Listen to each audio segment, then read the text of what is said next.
Maya, you must be free as always, right? My mother-in-law and sister-in-law always push the care of their grandchild onto me without considering our plans, and they just go out.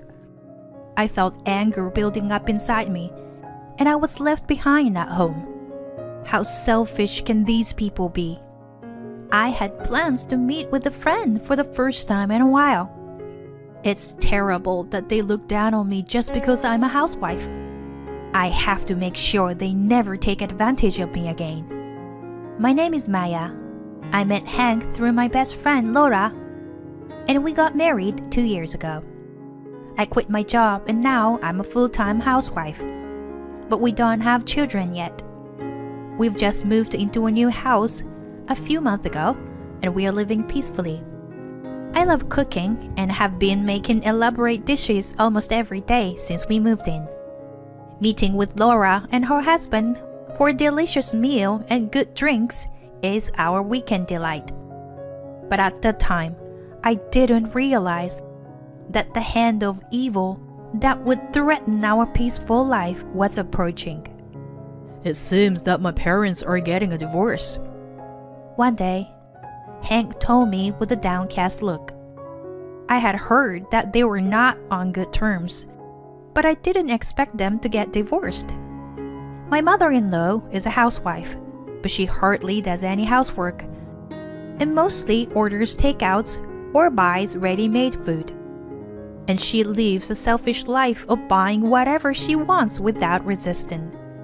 And she lives a selfish life of buying whatever she wants without restraint. Even after my father-in-law retired, my mother-in-law's spending habits did not change. And despite my father-in-law's warnings to control her spending for the future, she never listened. In the end, my father-in-law got tired of it and filed for divorce. The family home was put up for sale, and my father-in-law moved far away. But it seems that my mother-in-law didn't want to leave her familiar surroundings and rented an apartment near her family home. A few weeks after the divorce, my sister-in-law also got divorced. According to the story, she had been cheating on her husband, and when he found out about it, he asked for a divorce. As a result, she moved in with her mother, with her daughter Sonia, who will soon be 3 years old. Unfortunately, these two disasters would end up affecting me. Maya, can you come to my house now? I was called out by my mother-in-law after a long time, and without suspecting anything, I headed to her apartment. But that was a mistake. Oh, you finally came. You know, my back has been hurting for a while now. Can you do the laundry, cleaning, and also prepare lunch and dinner? Just as I was surprised by my mother-in-law's sudden request, my sister-in-law Dixie, who lives with her, said this. I also work, so can you take care of my daughter Sonia too? And can you come a little earlier, starting from tomorrow? Ignoring me, my sister-in-law quickly left. My mother-in-law continued to lie on the couch watching TV. I couldn't quite digest the situation and ended up taking care of my niece and fulfilling my mother-in-law's demands. My sister-in-law came back after 6 p.m. that night. I was completely exhausted by the sudden role assignment to me that day. My sister-in-law had said to come a little earlier from tomorrow, but I never imagined if these days would continue every day from now on. A big sigh escaped me due to my depression. Maya, what's wrong? You look tired. Hank, my husband who came back from work, peered into my face and asked me worriedly. When I told him about today's events, he seemed surprised and apologized to me. What? What are they thinking? Yeah, I never thought they would ask me to do something like this. I thought about contacting you, but I didn't want to disturb your work. And also, I had no time to look at my phone because I was with Sonia. I see. Anyway, I'll talk to Mom and Dixie about this, okay? I felt relieved when Hank said that. I thought I could return to my usual life from tomorrow, and my depression quickly lifted. However, when I got out of the bath, Hank's face looked gloomy. I have a bad feeling about this. He noticed me and lowered his head apologetically. I called Mom, but she ended up begging and crying on the phone, and Dixie started to get angry, saying she's struggling with work and raising Sonia. I could guess where this was going. Hank continued. So, Maya, I'm really sorry to ask, but can you take care of Sonia until they find a daycare for her? I could see the fatigue on Hank's face. Seeing him like that, I felt like I had no choice but to help him. I decided to accept the offer. For the next few months, I continued to go to my mother-in-law's house. My sister-in-law would drop Sonia off without a care in the world. And my mother-in-law seemed as healthy as ever, making me wonder if her back was really hurting in the first place. What I hated the most was how they looked down on me as a stay-at-home wife. The only comfort I had was that Sonia had grown attached to me. One day, Hank was invited by the company president to play golf, and we had plans to have dinner with Lola and her husband. I was excited to buy ingredients to cook a nice meal for the weekend with good friends. When I returned home, to my surprise, my mother-in-law, sister-in-law, and Sonia were waiting at the entrance. Hey, Maya. Where have you been? You kept us waiting for so long.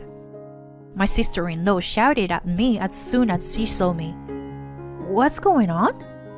I was surprised by their sudden visit, especially since it was a holiday, and my husband was out.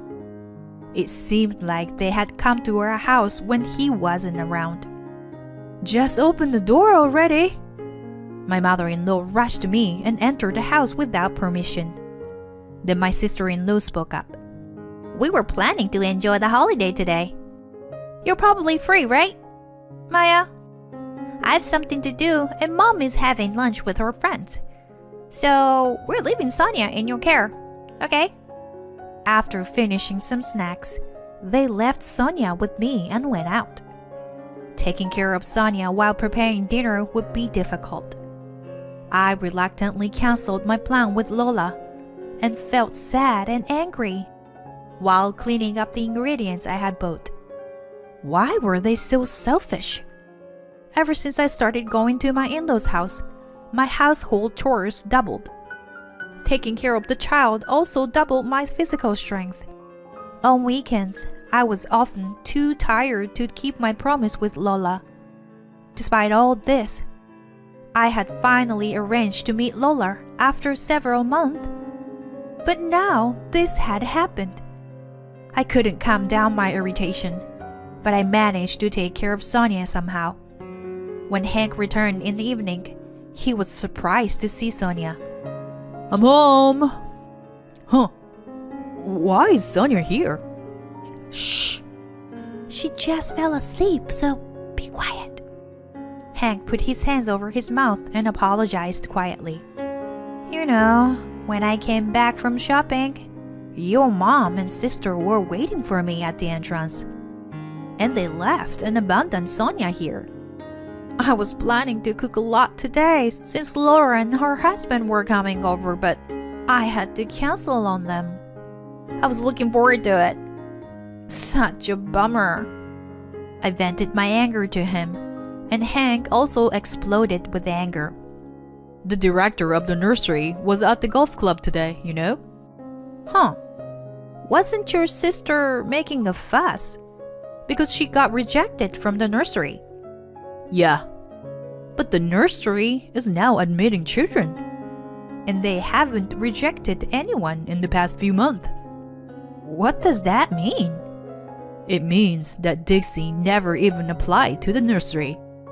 We were completely fooled. In the end, the mother-in-law and sister-in-law returned after 7 p.m. Sonia couldn't help but fall asleep on the sofa. What are you guys doing until this late? We agreed to help take care of Sonia only on weekdays until the nursery was arranged. Because Mom, you said you couldn't take care of her because of your back pain. And yet, you were pushing Sonia onto us even on weekends. What are you thinking? The usually gentle Hank was angry, so they were clearly intimidated. Oh, Hank, you back? Hank? This is just a misunderstanding. Maya said she would take care of Sonia, so... I never said anything like that. I shouted out without hesitation, and Hank continued. Dixie, fill out this application right here and now. The documents Hank took out were for the entrance procedures of the nursery. It seemed like my sister-in-law finally realized that everything was exposed in his angry gaze. She snapped and started to get angry, her face turning bright red. Maya doesn't have anything else to do, so it's fine for her to take care of her niece. It's not fair that she lives comfortably in a house as a full-time housewife. Huh. So this is her true nature, I thought to myself. My sister-in-law trembled, either because she was embarrassed that our wrongdoing was exposed, or because she was too jealous of me. Hank was about to get angry again with her response. If you were going to be that irresponsible, then I would cut ties with you. Unexpectedly, it was my mother-in-law who intervened to mediate.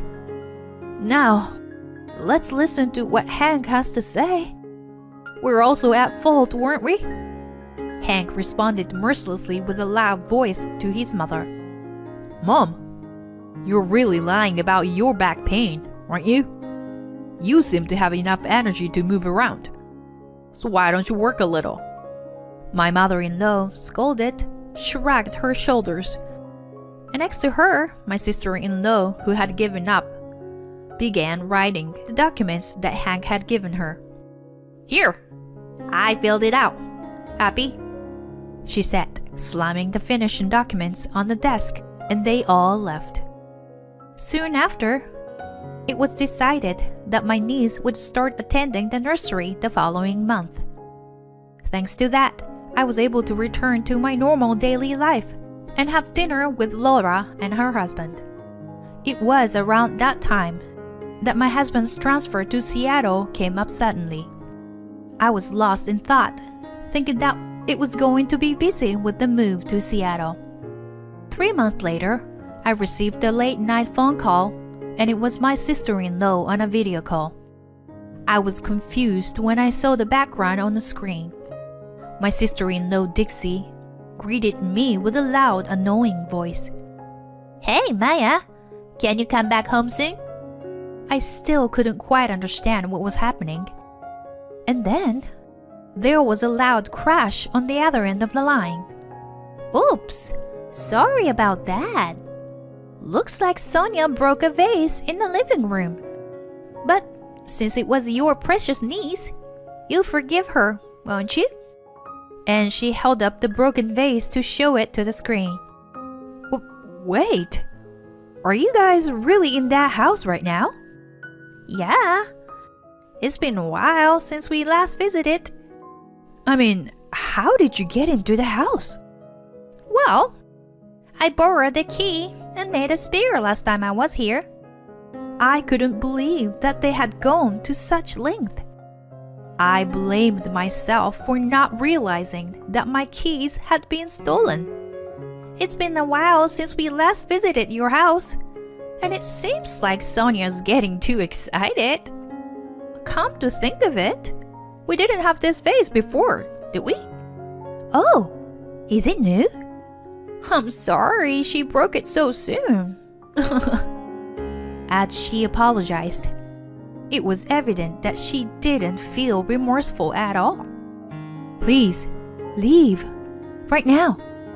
Well, I can't do that. After all, we came here to get some money from you. Money? I exclaimed in surprise at my sister-in-law's words. If Sonia asked you for money, you wouldn't be able to refuse, right? At that moment, Sonia appeared on the screen. I could see my mother-in-law, who was standing next to her, whispering, say it as we rehearsed, in a low voice. Auntie Maya, Sonia wants an allowance. Sonia looked at me with tears in her eyes, and she muttered in a barely audible voice. Seeing her like that, my fist trembled with anger. How could they ask a small child for money like this?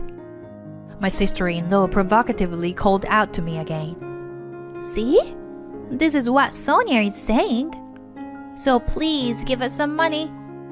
By the way, where are you right now? Hurry up and come back. I'm in Seattle. What? Seattle? Yes, so I can't lend you any money. Both my mother-in-law and my sister-in-law burst out laughing at my words. What a joke! That's not funny at all.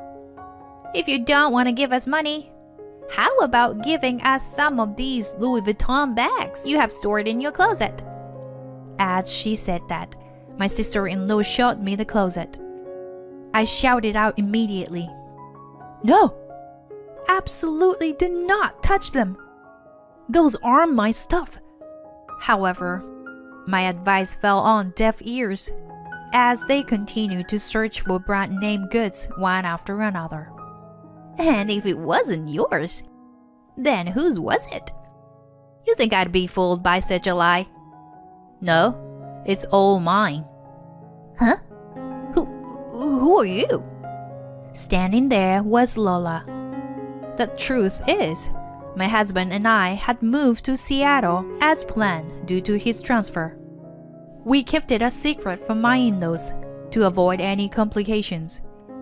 During our relocation, Laura's family agreed to live in that house, but the key exchange didn't happen due to the sudden move. I asked Hank to contact Lola and told her to call the police right away. After talking to my husband, Lola told my mother-in-law and sister-in-law the following. The police will be here soon. We will sue you for illegal entry and property damage. Their faces turned pale instantly. Maya, what does this mean? You're lying about the police, right? No, not lying. I warned you not to touch it because it's not mine. My mother-in-law opened her eyes wide and started blaming my sister-in-law instead. It's all your fault, Dixie. I never intended for this to happen. Hey, Mom! You were the one to come up with the idea of asking for money. I never thought of that myself. It's all your fault. As an ugly argument began, Hank took my phone from me. Enough already. Shame on you both. You shamelessly make a young child beg for money. How could you do something so despicable? I'm cutting ties with you.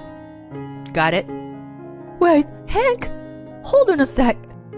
As my mother-in-law pleaded for mercy, he ignored her and handed me the phone.